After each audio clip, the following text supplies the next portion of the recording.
Regardez la vie des diocèses avec la Mutuelle Saint-Martin. La mutuelle d'inspiration chrétienne qui fête ses 75 ans.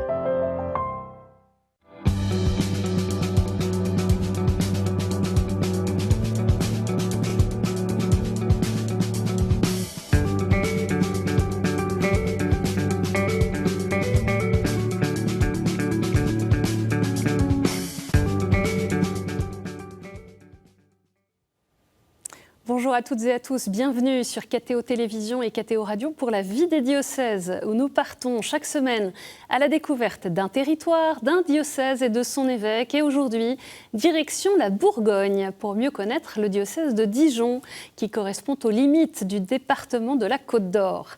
Dans cette édition, on verra la vitalité de l'aumônerie des étudiants à Dijon et on découvrira la démarche jubilaire proposée autour des 3 églises du centre-ville de la capitale de la Bourgogne. Située en Bourgogne, donc, la Côte d'Or est l'un des plus grands départements de France avec 8 763 km² de superficie. Son économie s'appuie sur des filières diversifiées dans l'agriculture, la viticulture, l'agroalimentaire, le transport ou bien encore la logistique. Sa préfecture, Dijon, qui est aussi le chef-lieu régional, est une ville attractive, dynamique et en pleine modernisation. Et pour parler du diocèse de Dijon, je reçois son archevêque, Monseigneur Antoine Héroard. Bonjour Monseigneur. Bonjour. Je viens de présenter en quelques mots la Côte d'Or. Comment est-ce que vous pourriez nous parler de l'Église catholique en Côte d'Or, du diocèse de Dijon ? Alors c'est un diocèse qui a une très belle histoire. C'est un diocèse, je veux dire, c'est une terre de saints, la Bourgogne. Et alors à différentes époques et à différentes, mais on a beaucoup de noms de saints qui nourrissent notre histoire et qui font aussi que aujourd'hui il y a une certaine vitalité. Il faut comparer ce qui est comparable, mais à la suite de Saint Bernard, à la suite de Catherine Labouré, à la suite Anne-Marie Javoué, à la suite de Saint-Just de Bretonnière, etc. Et puis bien sûr d'Élisabeth de la Trinité. Au début de cette émission, quelques dates pour mieux connaître votre parcours. Monseigneur Antoine Héroard, vous êtes donc archevêque de Dijon depuis 2022, premier vice-président de la Commission des épiscopats de l'Union européenne, la COMECE, on y reviendra dans quelques instants. Né en 1956 à Neuilly, dans les Hauts-de-Seine, vous avez été ordonné prêtre en 1985 pour le diocèse de Paris. Parmi toutes vos missions, je mentionne le fait de la mission de secrétaire général de la Conférence des évêques de France de 2007 à 2013.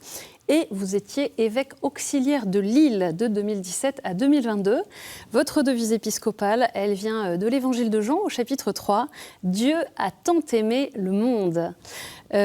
Pour commencer, bien sûr, depuis le 8 mai dernier, le pape Léon XIV est le 267e pape de l'Église catholique, successeur de Pierre. Je voudrais vous demander comment est-ce que vous avez accueilli ces premiers mots, ces premiers gestes ? Alors j'ai accueilli son élection et puis sa première prise de parole avec beaucoup de joie. Il se trouve que je le connais un petit peu, que j'ai pu déjà travailler avec lui quand il était préfet du dicaster pour les évêques. Et moi j'avais tout de suite remarqué à la fois que c'était un homme calme, réfléchi, qui allait au fond des choses, et qui est aussi quelqu'un qui semble extrêmement fiable. Voilà. Et donc, comme beaucoup de gens, j'ai été heureusement surpris, parce que je ne m'attendais pas forcément à ce qu'il soit élu pape, choisi par les cardinaux. Et donc, ces premiers mots m'ont beaucoup touché. Il se trouve que ce soir-là, j'étais à l'aumônerie des étudiants, on en reparlera dans un instant. Et avec les étudiants qui étaient là, il y avait une vraie ferveur, une grande joie. Et donc j'ai partagé cette joie. Et puis j'ai tout de suite relevé aussi le fait que l'importance de la paix. Et donc là aussi, c'est quelque chose qui, à travers ma mission à la COMECE, a une résonance particulière pour moi. C'est ce que je voulais vous dire, c'est qu'il a prononcé ce mot de paix dès sa première bénédiction. Qu'est-ce que cette paix, elle est urgente, elle est essentielle. Oui. Qu'est-ce que l'Église catholique peut apporter dans une Europe fragilisée par les crises en tout genre ? Alors, ce n'est pas seulement dans l'Europe fragilisée, c'est dans le monde entier, mais c'est sûr que le message de paix il s'inscrit aussi, il est ajouté dans la justice.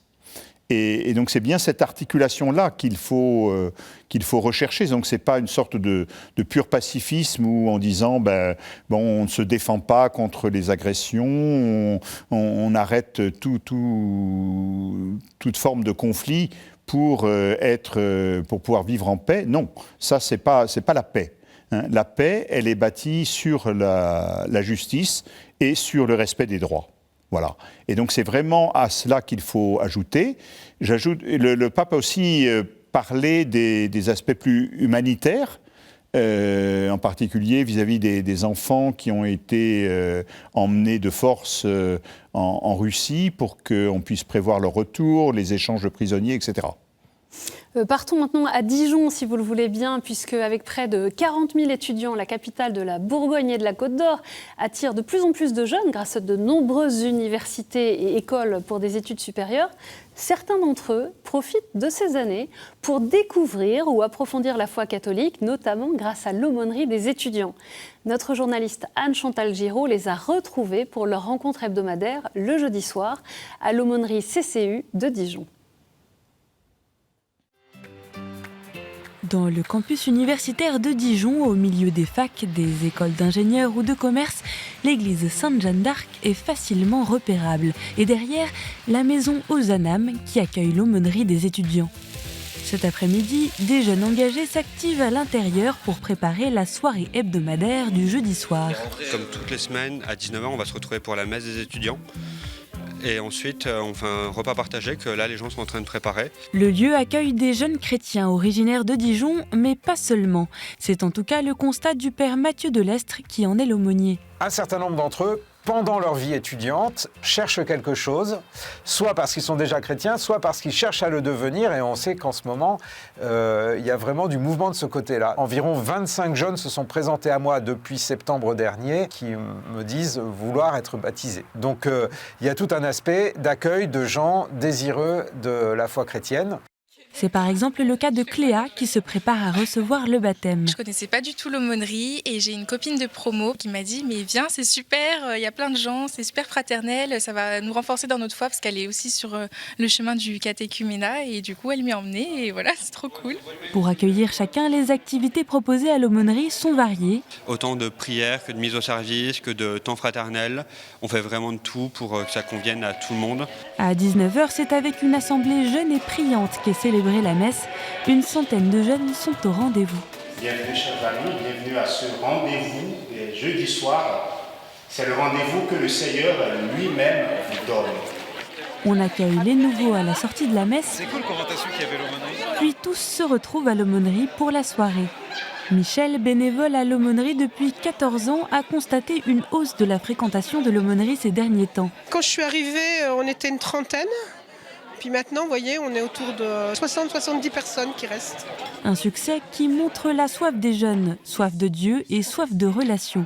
Ici, à l'aumônerie, une discussion dans laquelle il n'y a pas le mot Dieu à un moment ou à un autre, c'est rare. Et tout de suite, ça apporte beaucoup, humainement et sur le plan de la foi. Ça me permet de rencontrer des catholiques en fait et juste des gens qui ont la même confession que moi parce que dans mon entourage, étant donné que je suis née dans une famille athée, je connais pas vraiment de catholiques. Au début, je connaissais pas grand chose, mais du coup de pouvoir interagir avec des gens qui sont nés là-dedans, ça m'a permis d'avoir de plus en plus de connaissances. Pour les plus assidus, la soirée se poursuivra par un enseignement et un temps de partage avant la prière finale. L'aumônerie des étudiants de Dijon fêtera ses 60 ans le 8 mai prochain. L'occasion pour ceux qui la fréquentent ou l'ont fréquentée ces dernières années de rendre grâce pour cette communauté missionnaire au cœur du monde.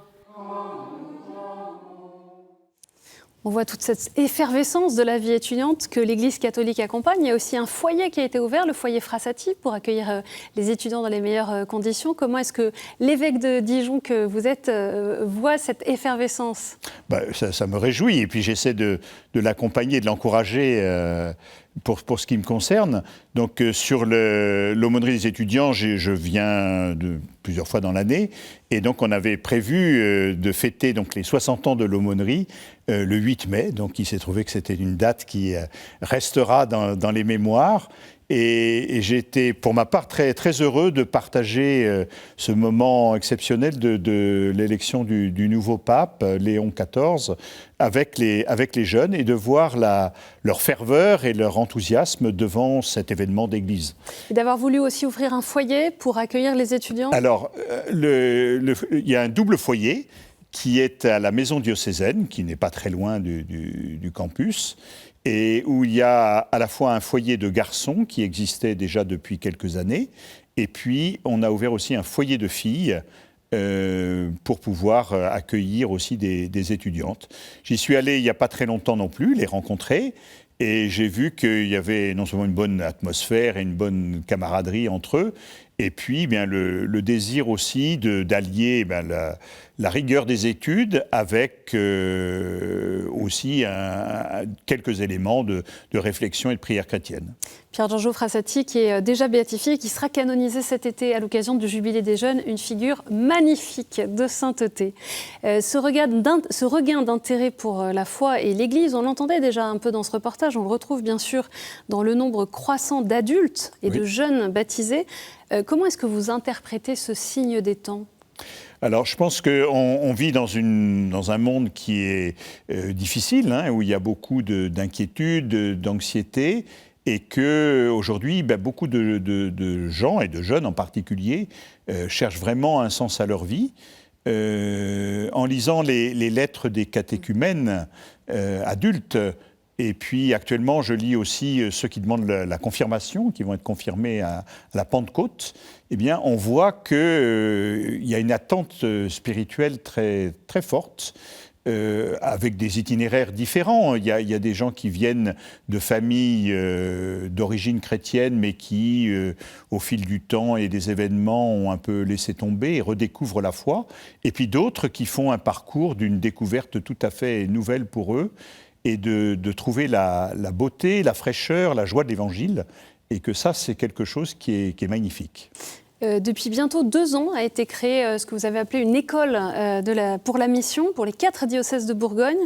Quel premier bilan est-ce que vous faites de cette formation de laïcs en vue de différentes missions ou ministères ?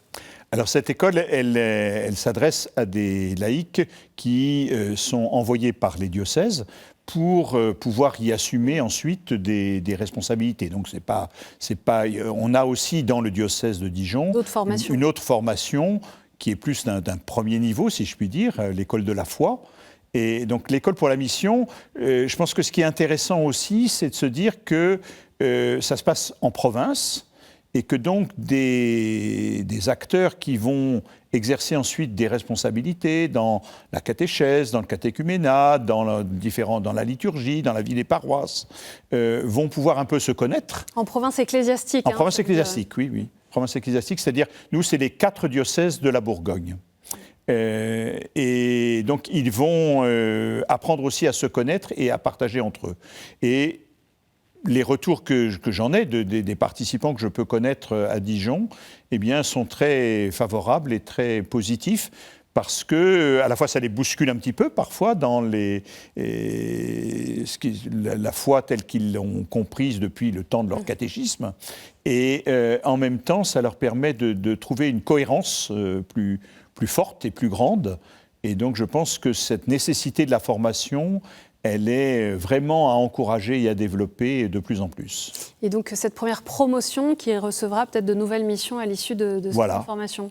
Donc on va les rencontrer, j'irai à la séance de clôture début juillet.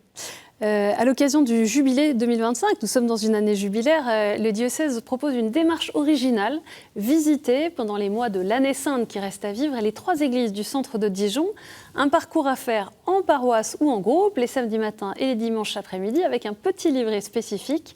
Le père Emmanuel Pic, recteur du sanctuaire Notre-Dame de Bon Espoir, nous fait découvrir cette démarche et le sens du parcours. Dans le cadre de ce jubilé, nous nous sommes dit, à Dijon, il y a 3 églises en fait dans l'hypercentre. Alors pourquoi ne pas proposer aux personnes qui le voudraient de venir faire un mini pèlerinage, passer une matinée, pourquoi pas une journée à Dijon, en suivant un circuit entre ces 3 églises. D'abord Saint-Bénigne, la cathédrale, dans lequel est enterré, est inhumé Saint-Bénigne, qui est le premier évangélisateur de notre diocèse. Notre-Dame, c'est parce que c'est depuis 1000 ans un lieu de pèlerinage marial. Avant la construction de cette église au XIIIe siècle, il y avait déjà une autre église. Et puis Saint-Michel, qui abrite les reliques de Sainte-Élisabeth de la Trinité, parce que Sainte-Élisabeth de la Trinité est une sainte qui est très appréciée, très populaire parmi les Dijonnais. Alors ce que nous proposons, c'est de vivre cette démarche en 3 temps, puisqu'il y a 3 églises. Le premier temps, c'est à la cathédrale Saint-Bénigne, on est aux sources de la foi. Et les sources de la foi, c'est aussi le baptême. Donc il y a un temps de prière autour du baptistère, et puis ensuite nous descendons à la crypte, et là où repose Saint-Bénigne. Ensuite, eh bien, ma foi, on marche jusqu'à l'église Notre-Dame, c'est pas très loin, ça fait un quart d'heure, c'est vraiment le bout du monde. Et là, il y a à nouveau un temps de prière à Notre-Dame de Bon-Espoir avec une petite méditation sur l'espérance. Et enfin, nous terminons à Saint-Michel. Alors à Saint-Michel, c'est simplement un temps de prière autour de la chasse de Sainte-Élisabeth, et puis on célèbre l'Eucharistie. Il faut laisser Dieu venir à nous. Il faut peut-être un temps de purification, et quand on marche, c'est vraiment le pèlerinage, hein, c'est un temps de purification intérieure, de libération également. C'est pour cela qu'on propose cette démarche qui dure toute une journée et au cours de laquelle on marche, même si c'est pas très très long, on marche. C'est une proposition très concrète pour vivre cette année jubilaire à Dijon. Comment est-ce que vous souhaitez que ceux qui nous regardent, les diocésains, vivent concrètement ce jubilé de l'espérance ? Ben, moi, j'ai été frappé quand on a ouvert l'année jubilaire. On l'avait un tout petit peu décalé au jour de la fête de l'Épiphanie. Et on a commencé, comme c'était suggéré, par une petite marche justement entre l'église Notre-Dame, le sanctuaire Notre-Dame de Bon-Espoir, et la cathédrale. Et on ne savait pas du tout s'il y aurait 10 personnes. Et ce sont plusieurs centaines de personnes qui se sont rassemblées et qui ont été heureux de faire cette démarche et de pouvoir manifester ainsi, j'allais dire physiquement, cette recherche de l'espérance. Et je pense que le thème de l'espérance, il rejoint bien ce que nous avons déjà évoqué tout à l'heure en parlant des catéchumènes et de la nécessité aujourd'hui d'annoncer l'espérance et de dire que lorsqu'on cherche à être disciple du Christ, on n'est jamais seul et qu'on peut avancer avec une certaine confiance. Un mot peut-être sur la crypte de la cathédrale Saint-Bénigne, puisqu'il y a un nouveau mobilier contemporain pour communier à l'espérance des premiers témoins de la foi dans le diocèse. Alors c'est un lieu magnifique, hein. Donc, alors c'est à la fois une crypte et en même temps c'est plutôt ce qu'on appelait la rotonde qui a été construite donc, autour de l'an 1000. Il n'en reste plus que le niveau bas. Et qui a été restauré là, pendant 4 ans de travaux. Et le résultat est absolument magnifique. C'est un lieu qui porte à l'intériorité et aussi à l'espérance, parce qu'il y a ce puits de lumière qui montre que la grâce de Dieu vient rejoindre ceux qui prient là. Alors, il fallait un nouveau mobilier liturgique. Et on a été très heureux de choisir quelque chose qui est à la fois très contemporain, mais qui reste très sobre et qui se marie très bien avec ce lieu si pur et si simple.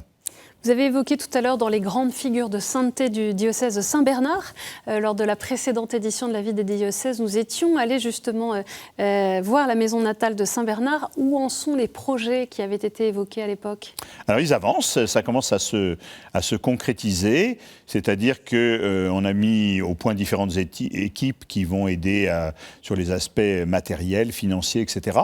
et de communication aussi. Et puis, donc nous avons choisi un architecte, on a choisi le projet, et normalement, le permis de construire a été déposé, donc on espère qu'ils pourront en bénéficier bientôt et que les travaux vont pouvoir commencer, en sachant que ça dépend aussi de la générosité des fidèles ou des mécènes qui voudront soutenir le projet. Donc. Voilà, je profite pour faire un appel aux dons. Vous le disiez tout à l'heure, c'est une terre de saints. Toutes les terres de France et du monde peuvent être des terres de saints, mais comment est-ce que ces grandes figures de sainteté colorent la vie des baptisés au quotidien, ou comment est-ce que ça peut justement les inspirer ? Je pense que ça montre que la sainteté, elle n'est pas en dehors de la vie, et que c'est à travers ce que nous vivons et là où nous sommes. Et c'est vrai qu'en Bourgogne, nous avons la chance de vivre dans un environnement qui est magnifique, à la fois par la nature, la campagne est très belle, et particulièrement au printemps, on en profite chaque fois qu'on se déplace, et puis aussi par la beauté des monuments, de l'architecture, que ce soit de la ville de Dijon, mais aussi partout. Il y a énormément de très belles églises, des églises romanes souvent, Et je suis vraiment frappé de voir que même dans des tout petits villages de 50, 100, 150 habitants, eh bien, la mairie, le maire se donne beaucoup de mal pour essayer d'entretenir, de restaurer ces églises, de trouver des subventions pour le faire et de faire que ces lieux soient des lieux vivants. En tout cas, c'est un souci que nous essayons de porter. Monseigneur Antoine Héroard, je vous propose maintenant de passer aux questions de terrain.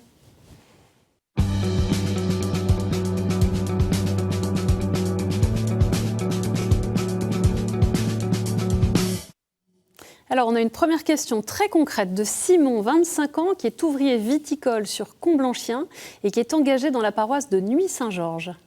Monseigneur Héroard, quel lien faites-vous avec les vignerons de Bourgogne pour les accueillir à la messe, aux offices, autres qu'à la Saint-Vincent, où ils sont souvent présents?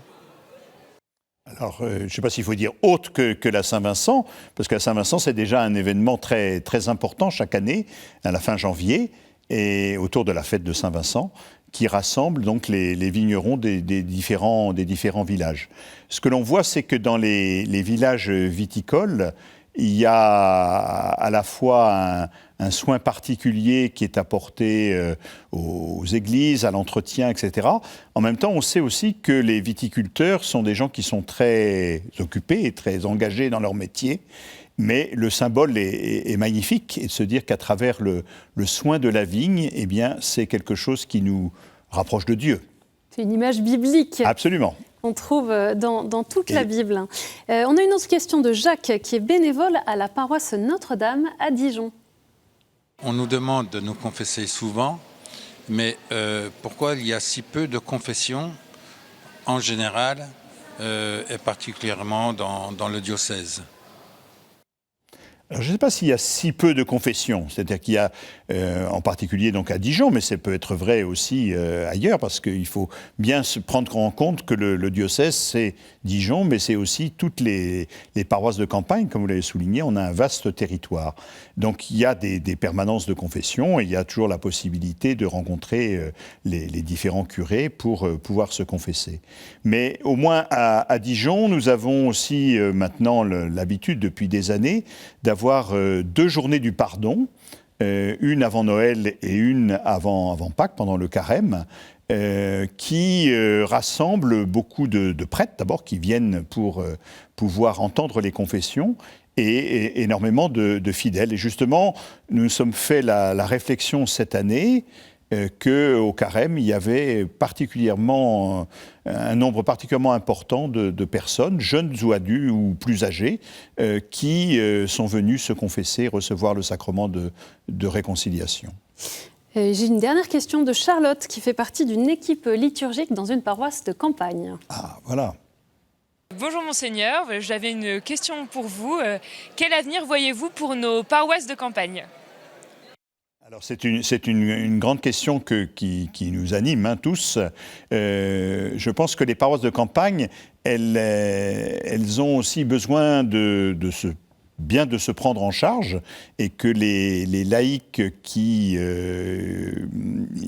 en font partie puissent aussi bien laisser la place aux plus jeunes générations, pour qu'ils puissent animer ces paroisses de campagne.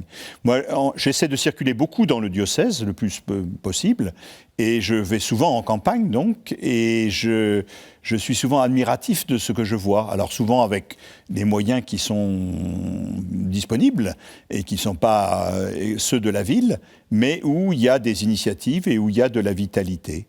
Et donc je pense que c'est ça qu'il faut encourager, en sachant que ce n'est pas toujours facile, parce que les plus jeunes, ils vont plutôt vers la ville pour les études et ensuite pour le travail. Comment est-ce que la réorganisation des doyennés peut répondre justement à cette question face à un diocèse tellement étendu ? Alors l'idée a été justement de dire...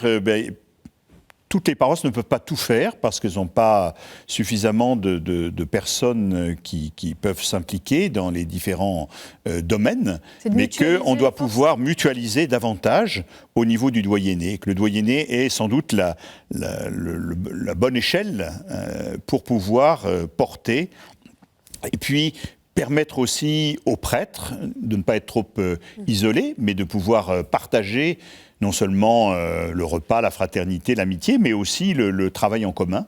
Donc c'est vers cela qu'on veut encourager la vie des doyennés. Nous avons eu une grande journée des doyennés au mois de décembre dernier. Et je vais essayer justement de rencontrer là les doyens pour leur demander un peu quelles initiatives ils ont pu prendre pour que ceci se traduise de façon concrète. Merci beaucoup, Monseigneur Antoine Héroard, d'être venu sur le plateau de la vie des diocèses, nous permettre de découvrir ainsi les différents visages du diocèse de Dijon. Pour en savoir plus justement sur ce diocèse, je vous donne rendez-vous sur le site internet www.diocèse-dijon.com. Cette émission, bien sûr, est à retrouver sur ktotv.com. Merci à chacun d'entre vous pour votre fidélité. Je vous donne rendez-vous la semaine prochaine.